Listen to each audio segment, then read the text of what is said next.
Actu 30 au cœur de l'actualité, c'est la grande édition, bienvenue à vous. Au sommaire, 14,6 milliards de dollars américains, c'est le budget contenu dans le projet de loi des finances 2023 présenté ce vendredi à l'Assemblée nationale par les premiers ministres Jean-Michel Sama Lukonde.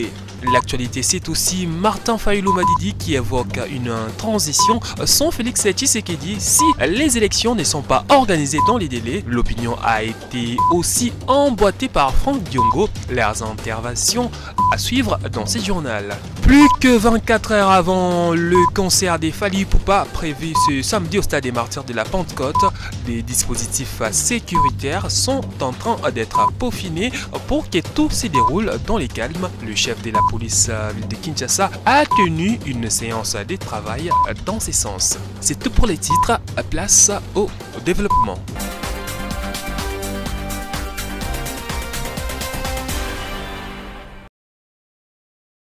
Vendredi 28 octobre 2022, soit 43 jours après l'ouverture de la session ordinaire de septembre, le Premier ministre Jean-Michel Sama Lukonde s'est rendu à l'hémicycle de la Chambre basse du Parlement, accompagné d'un membre de son gouvernement, cette fois-ci pour présenter le projet de loi de finances exercice 2023, projet dont le budget est évalué à 14,6 milliards de dollars américains, une première en République démocratique du Congo.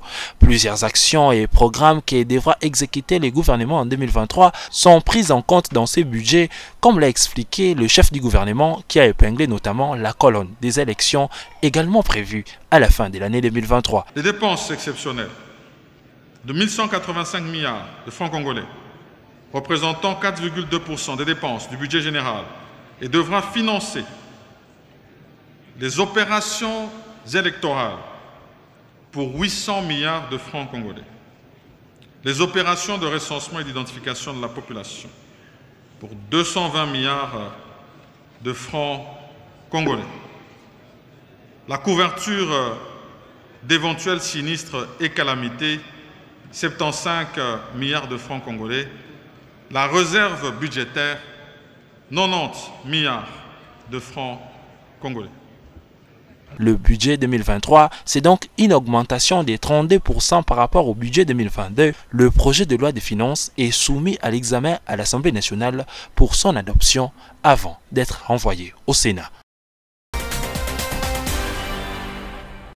L'état de siège dans les provinces du Nord Kivu et de l'Ituri, prorogé pour la 35e fois, jeudi 27 octobre 2022 à l'Assemblée nationale. Les députés nationaux ont jugé, une fois de plus, important de voter cette prorogation dans cette partie du pays. Ce projet a été présenté par le vice-ministre de la Justice, Amatobe Balubazire. Ce projet de loi a été adopté sans débat à la suite de la recommandation du président de l'Assemblée nationale pour donner la chance à la table ronde sur la situation sécuritaire de l'Est. Table ronde prévue en novembre prochain. Après le projet de loi portant prorogation de l'état de siège, la plénière a également examiné et adopté, article après article, le projet de loi relatif aux établissements de crédit, présenté par la commission ECOFIN de l'Assemblée nationale. Après le travail de l'Assemblée nationale, ce projet de loi sera envoyé au Sénat pour seconde lecture.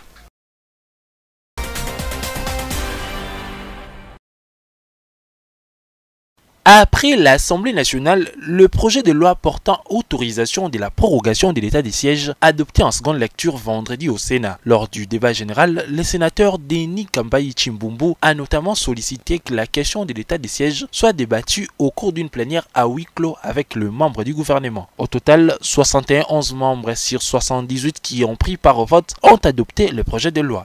En conséquence, le Sénat vote le projet de loi autorisant la prorogation de l'état de siège sur une partie du territoire de la République démocratique du Congo. Je signale que ce texte de loi sera transmis à son Excellence Monsieur le Président de la République pour promulgation. Une table ronde sur l'état des sièges est annoncée au mois de novembre prochain, notamment pour une évaluation approfondie et pour de nouvelles mesures dans le sens de lutter contre l'insécurité à l'est de la République démocratique du Congo. Au deuxième jour de sa visite en Mbuji-Mayi, le président de la République a présidé une réunion du Conseil provincial de sécurité ce vendredi 28 octobre 2022. Y ont participé les responsables nationaux des services de défense et sécurité ainsi que 4 gouverneurs de toutes les provinces qui constituent l'espace Grand Kasaï, dont Mathias Kabeya du Kasaï oriental, John Kabeya Kasaï central, Jules Lodi pour les Sankourou et Nathan Ilunga de la Lomami. La situation sécuritaire demeure calme au sein de l'espace Grand Kasaï, note la présidence de la RDC. Chaque gouverneur a présenté les rapports spécifiques de sa province. Après avoir écouté ses hôtes du jour, le chef de l'État Félix Tshisekedi a promis des solutions idoines. Une visite du président de la République est notamment prévue dans nombreux chantiers en cours d'exécution dans cette ville. Des travaux pouvant mettre la ville hors du danger des érosions et faciliter la mobilité de la population. La desserte en eau potable ne devrait plus être un problème pour les habitants de Mbuji-Mayi car des châteaux d'eau sont construits à travers la ville, renseigne toujours la présidence. L'autorité de régulation du secteur de l'électricité ARE est déterminée à se déployer dans l'arrière-pays. C'est dans ce souci qu'une délégation séjourne depuis dimanche 23 octobre à Goma, chef-lieu du Nord Kivu, dépêchée dans une mission de service par Dr Sandrine Ngalula Mubenga, directeur général de cet établissement public. Sur place, la délégation a échangé avec Romy Ekuka Lipopo, vice-gouverneur du Nord Kivu, avec lequel ils ont parlé du processus du déploiement de l'ARE et aussi du rôle que le gouverneur de province doit jouer en tant qu'autorité compétente du secteur de l'électricité dans le processus d'attribution des concessions concernant la production, le transport, la distribution, la licence de production et de commercialisation de l'énergie électrique. Nous avons aussi discuté avec lui, indique Maître Pascal, autour du processus des régulations des permis qui ont été octroyés avant l'installation de l'ARE. En tout cas, sa réaction était très favorable, elle était très positive. Il a vraiment salué notre présence ici, dans la ville de Goma, où il y a actuellement un grand nombre des opérateurs. Et devant ces grands nombres, les besoins de la présence d'un régulateur s'exprimer et devenir un impératif. Maître Pascal explique que leur mission est de prospection et ont pour objectif de préparer les activités du déploiement de l'ARE dans cette partie de la RDC. Et je vais aussi réitérer notre demande parce que nous l'avions exprimé auprès de M. le vice-gouverneur, c'est qu'étant un établissement public, l'ARE a vraiment besoin de l'accompagnement de l'autorité provinciale, donc le gouverneur des provinces, pour que son installation soit réellement une réussite et que le secteur de l'électricité soit réellement régulé dans cette partie de la République. L'ARE pourra s'installer dans très peu de temps et pour chaque question, pour chaque réclamation en rapport avec la fourniture de l'électricité, la population de Goma en particulier et celle du Nord Kivu en général aura désormais une porte, un organe auprès duquel elle pourra trouver solution.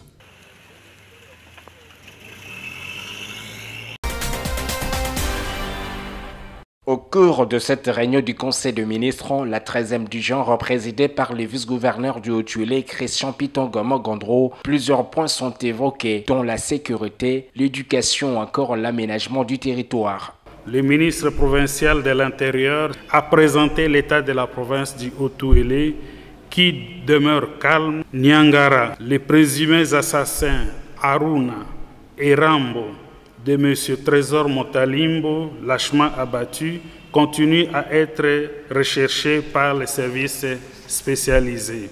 Au sujet de l'éducation, le gouvernement provincial mise sur le renforcement de la politique de la gratuité de l'enseignement de base. La réforme pré-rappelée est réalisée quand bien même est marquée par quelques défis. Après les lotissements à Bolé-Bolé en chefferie MMB dans les territoires de Wamba, le gouvernement provincial franchit l'étape suivante. Le ministre provincial Affaires foncières a présenté l'économie du projet d'arrêté portant création d'un lotissement moderne dénommé Bolé Bolé B, chefferie Bali Katoriko. Le dit projet d'arrêté a été adopté à l'unanimité par les conseils. Avant Bolé Bolé, le gouvernement Bassiani Nonga Loti Kapsa Iziro et entend poursuivre cette politique sur l'ensemble de la province en vue d'améliorer l'habitat de la population, selon la vision du chef de l'État Félix-Antoine Tshisekedi. L'administration militaire de l'Ituri et ses partenaires sont déterminés à améliorer le secteur sanitaire de la province. Désormais, l'hôpital général de référence de Bunia dispose de 3 bâtiments modernes pour abriter le service d'urgence de soins intensifs avec bloc opératoire, un bâtiment d'isolement et de la transfusion sanguine. Ces projets pilotés par MEMISA Belgique entrent dans le cadre de l'offre et du développement de l'accès aux soins de santé dans le contexte de la riposte contre Ebola et la Covid-19, précise le médecin coordonnateur de cette organisation en Ituri, Dr Lupemba Ouzine. Il s'agit essentiellement de permettre à la population de la province de bénéficier de soins de qualité, accessibles et à un coût abordable. Au nom des bénéficiaires, Dr Louis Choulo, médecin-chef de division provinciale de la santé de l'Ituri, estime que la dotation de ces infrastructures sanitaires va améliorer les conditions dans lesquelles les soins sont administrés aux malades. Les conditions d'hébergement des malades seront améliorées. Les conditions de réception des malades, c'est que par rapport au circuit, à peine il y a des cas d'urgence, l'ambulance s'arrête directement et on commence à soigner les malades. Nous pensons qu'avec ce système, le décès évitable seront réduits. Au vice-gouverneur de province, le commissaire divisionnaire Alonga Boni Benjamin, représentant l'autorité provinciale, de rendre un hommage mérité au chef de l'État, Félix Antoine Tshisekedi Tshilombo, qui met au centre de son programme d'action le volet santé. Les services de qualité ou les soins de qualité ne peuvent pas être faits dans la rue, dans des bâtiments qui contiennent des traces. Voilà pourquoi nous rendons un hommage au président de la République qui, dans le programme du gouvernement étant chef de l'exécutif, avait pensé à lancer la couverture de santé universelle. Que les bien portants soignent les malades. Réserver la maintenance quotidienne de ces infrastructures. Les aurons-nous plus tard? Ne savons pas. Mais un tient vaut que 2 tuent loin. Notons que les travaux de construction de ces bâtiments ont été financés à hauteur de plus de 200 000 $ américains par l'Union européenne pendant 6 mois. Tshisekedi a annoncé l'agression de son ami. Point par point, le président de l'ECD a dit tout haut sa ratelée sur la situation politique de l'heure en RDC. Aux prises avec France 24 et RFI, Martin Fayoulou a notamment insisté sur une transition sans Félix Tshisekedi si les élections ne sont pas organisées dans les délais, donc en fin de l'année 2023. La Constitution permet, si les élections ne sont pas organisées, s'il y a empêchement, que le président parte. Il parte, M. Tshisekedi, le 23 janvier 2024 à minuit, il doit partir.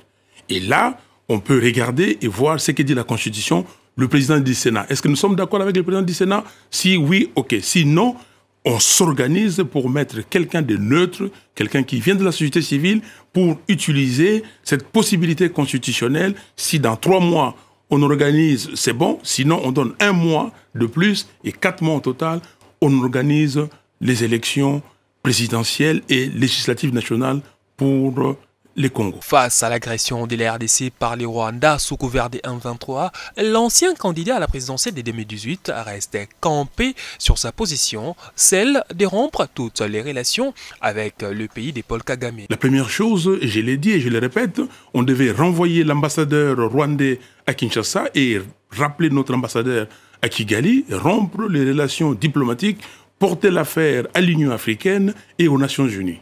Il suggère en outre que le militaire congolais au front à l'Est soit très bien équipé en termes de matériel pour faire face à cette guerre qui perdure.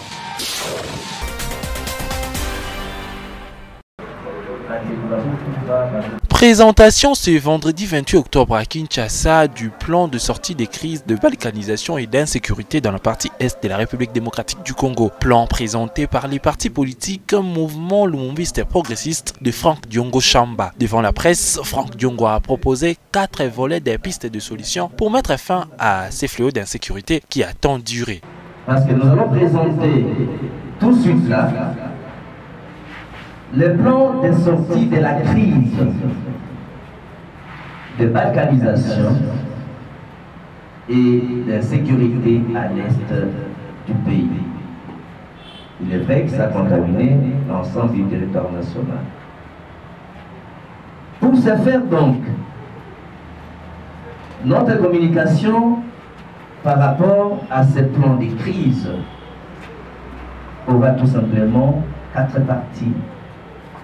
L'introduction, le diagnostic, le chèque de la politique gouvernementale, donc le chèque du président Tshisekedi et son gouvernement et l'ensemble des institutions politiques,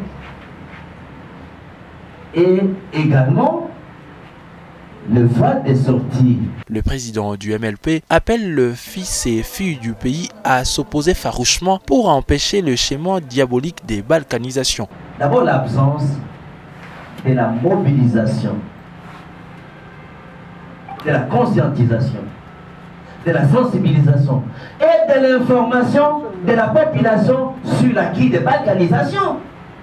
Ni le président de la République, ni le Premier ministre, ni le Parlement, dans cette chambre, aucune institution politique n'a informé, conscientisé, mobilisé le peuple congolais pour s'approprier du combat contre la balkanisation. Par la même occasion, Franck Diongo Chamba a abordé la question des élections en soulignant que le chef de l'État Félix Tshisekedi ne sera plus à la tête de la RDC après 2023, année de la présidentielle.